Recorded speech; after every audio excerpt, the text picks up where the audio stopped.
Kwa tuanze na zile njia za uzazi wa mpango ambazo ni za muda mfupi. Ni zipi? Kuna sindano. Sindano manake ni zile sindano ambazo huwa tunazichoma kupitia kwenye misuli, si ndio? Ndio. Njia nyingine? Vidonge. Njia ya uzazi wa mpango nyingine za muda mfupi ni za vidonge, si ndio? Ambao zimegawanyika sehemu mbili. Kuna zile COC ambao ni combined oral contraceptive na POP ambazo ni progestin only pills, ambazo tuseme mara nyingi kwa mama wajawazito baada ya kujifungua mtoto ndani ya miezi 6 ile huwa tunashauri atumie zile POP.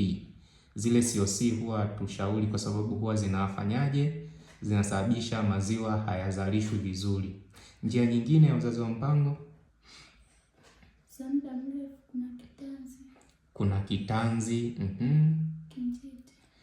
njiti ambayo tunasema ni implants. Manake kuna aina mbili ambazo kuna jedele na zile next, ambazo kuna nyingine ambazo zinadumu kwa miaka 3 na nyingine zinadumu kwa miaka 5, si ndio?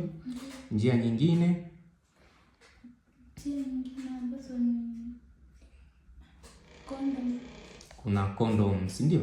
Hii ni njia ya uzazi wa mpango. Condom ambayo tuseme ni njia ya uzazi wa mpango ambao mara nyingi ni muhimu na ina faida yake, kwa sababu hii inakinga mimba au inazuia mimba na pia inazuia maambukizi mbalimbali ya magonjwa ambayo yanaweza kuambukizwa kwa njia ya zinaa, si ndio?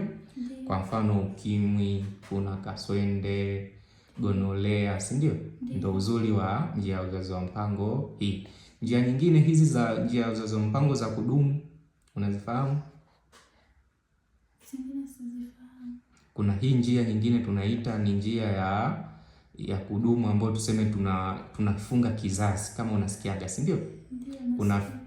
Kuna female sterilization na kuna ile vasectomy. Manake ni njia ambayo tuseme tunaenda kufunga kizazi ambayo ni njia ya kudumu, si ndio? Ingawa umesahau njia nyingine, kuna njia zile za kutumia kalenda, za kutumia labda kumfanya mtoto hana nyonya kila baada ya masaa 2, manake nayo huwa inatumika kama njia ya uzazi wa mpango, si ndio? Kwa hiyo wewe umechagua njia gani ya uzazi wa mpango? Unataka kinga, si ndio? Sawa. Basi ngoja nikuelekeze njia ya uzazi wa mpango hii kuwa ina muhimu gani na ina